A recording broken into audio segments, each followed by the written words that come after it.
Hey, Eagle fans, I'm Thomas Mott. Welcome to Philadelphia Eagles Now. It is the weekend, it is a Friday, and it's time to jump into your questions via our mailbag system, which of course is very simple. All you had to do was ask a question on any of our previous videos the past couple of days, while also being a subscriber. That's kind of the key feature here. You can be subbed, but you can ask a question, but you got to be subbed in order to go ahead and get your question answered. Trying to raise 26,000 subs here as quickly as possible, and we are getting close. All right, Devontae Smith jersey is on today. Let's answer some questions here. Cody Lee says, hey Thomas, thoughts on signing OBJ on a prove-it deal? Would be a great number 2 receiver. Also, what are your thoughts on George Pickens out of UGA? I think he's a hidden gem in the draft. I'm going to be honest here. I don't see Philadelphia signing another wide receiver. Now, we can talk about Odell Beckham Jr., you talk about AJ Green, you talk about some of the other available guys that are out there right now. All of them have some sort of issue, right? They're too old, or they're a little dramatic, or in OBJ's case, he just came off of a major knee injury that happened, obviously, in the Super Bowl, right? I mean, it's stuff that happened pretty darn recently. Will he be available week 1? That's a question mark right now.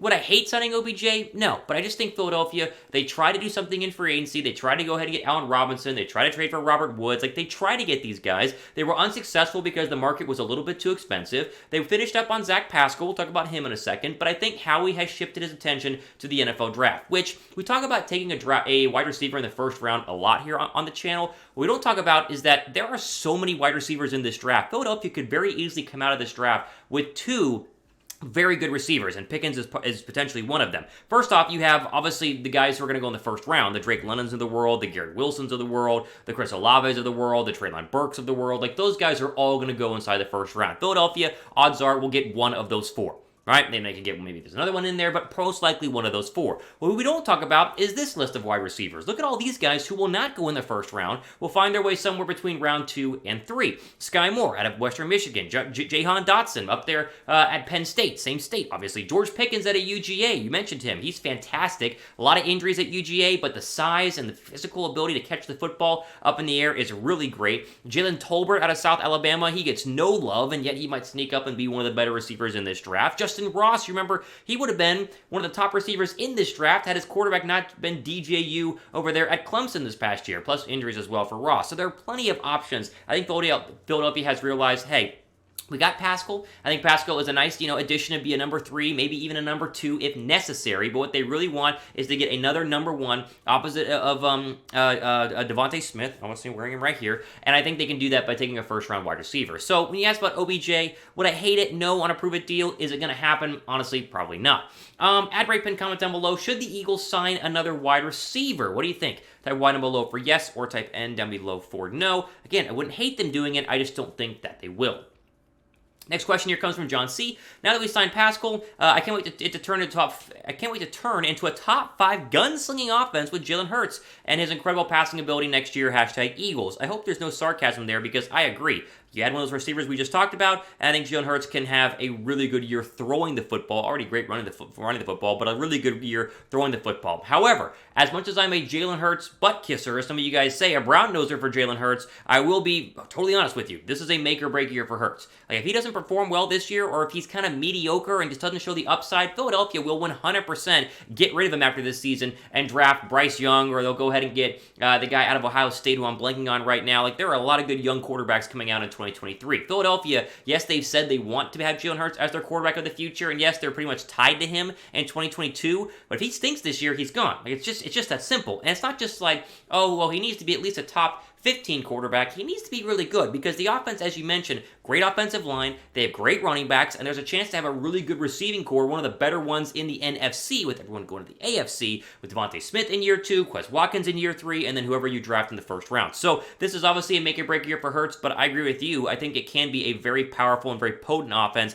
not just running the football as they were the second half of last year, throwing the football as well.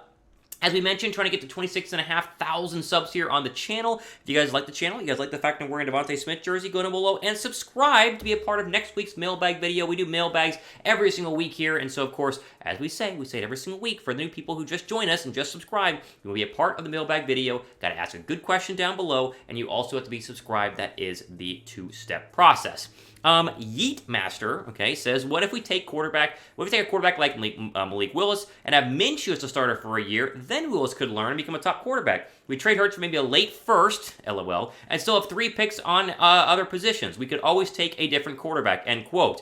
No, this is not going to happen at all. Minshew being the starter for a year, like, that's very bizarre. Here's the deal.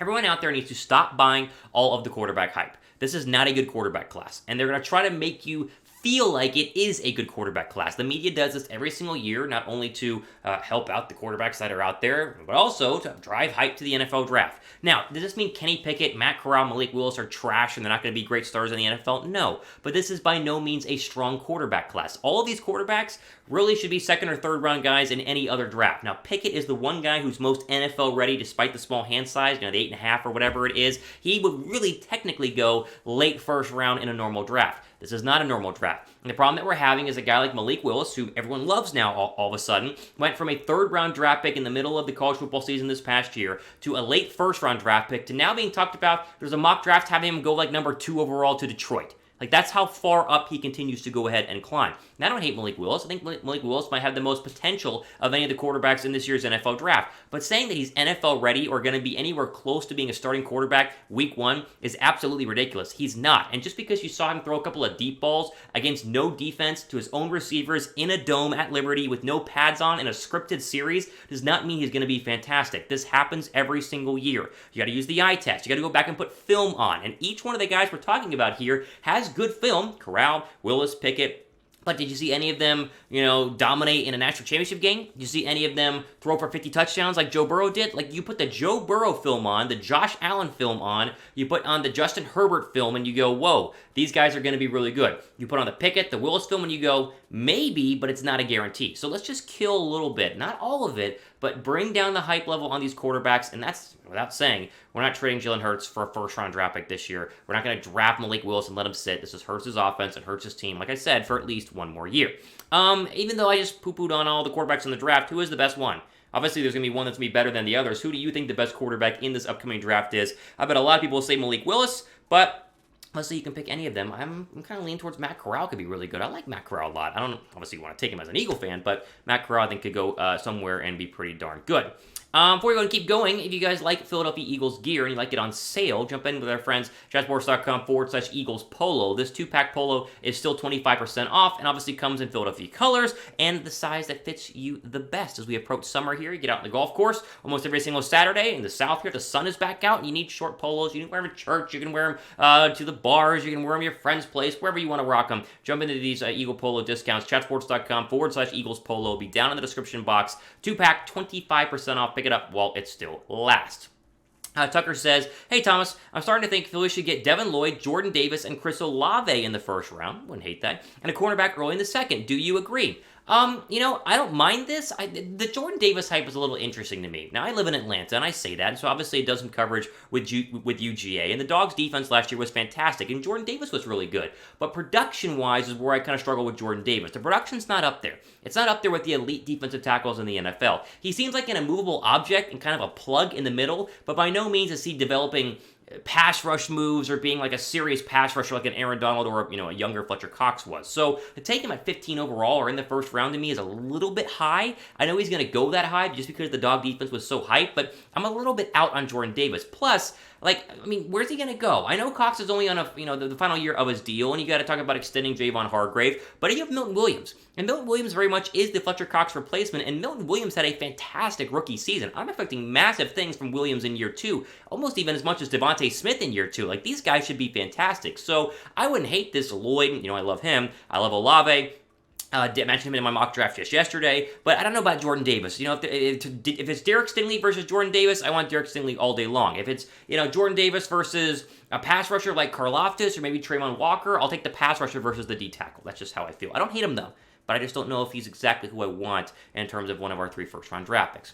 Rager123 says, Eagles, #Eagles, did you see the report that the Eagles have reached out to Stephon Gilmore? I did. I saw it this morning. I liked it on my Twitter account, @RealThomasMott. Now, where does this come from? I'll throw the tweet up on your screen. This is from Gabriel Gilmore, who is the wife of Stephon Gilmore, and much like how Darius Slay's wife is very active on Twitter, big Eagles fan, Gabriel Gilmore, and they follow each other on Instagram, by the way, or on Twitter, by the way, tweeted this. So, some random guy named Danny said, got a cornerback spot in Philly, available with the eye emoji, and Gabriel Gilmore, Stephon Gilmore's wife, said, they called, so we know, LOL. So, Hey, you go. Philadelphia has at least reached out to Stephon Gilmore. They've made the phone call. Doesn't mean that he's going to sign with the Eagles, in any capacity, but Philadelphia is looking potentially at adding Stephon Gilmore. They at least need to do their due diligence. As I said before when talking about Gilmore, age is an issue and money is an issue. How much money is he going to cost? $13, $14, $15 million a year? Well, if you're, in the assumption Philadelphia's going to draft 3 first-round draft picks or draft 3 players with those first 3 draft picks in the first round,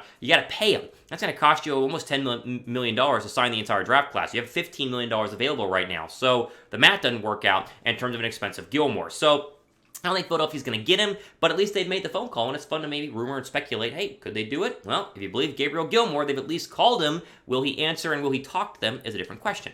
All right, one more here, running a little long. Let's do Big Dog 1891. With the Eagles, with the unfortunate resigning of the first-round bust known as Derek Barnett, I think the Eagles will draft a pass rusher in the first round. I still think that they will. Now, Barnett's interesting. I know he got a lot of hate on Twitter, and I'm not a Barnett fan.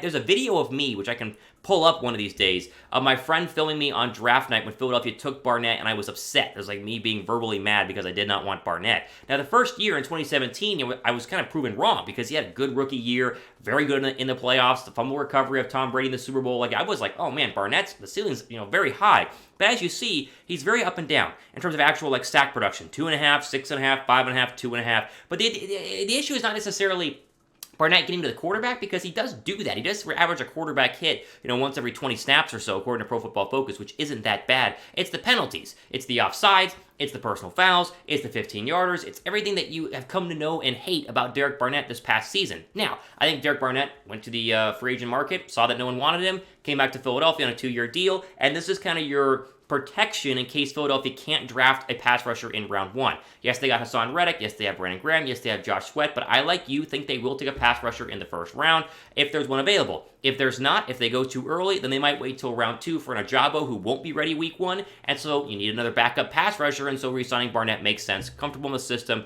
and comfortable in Philadelphia. So I don't think that this was the dumbest move of all time, because unlike Jalen Reagor or J.J. Arcega-Whiteside, he actually is kind of productive. He's not terrible, and they signed him on a cheap deal. So I'm fine with Barnett being added, but I still think they should 100% try and draft a player in the first round who rushes the passer. I'll end on this. Name a player the Eagles should sign. Do you have one? Is there a player that you still think Philadelphia should sign? Is there a player out there you want them to get? Let me know who that is down below in the comments section. And of course, please subscribe for next week's mailbag video. Hashtag Eagles down below in the comments section to be a part of that. Follow me on Twitter. I tweet a lot of stuff. The Gabriel Gilmore tweet was one that I liked. You would have seen if you follow me at Thomas Mott. So give me a follow, and we'll hang out there as well. All right, ultimate today on this Friday edition of Philadelphia Eagles Now. I'm your host, Thomas Mott, signing off. Enjoy your weekend. See you guys.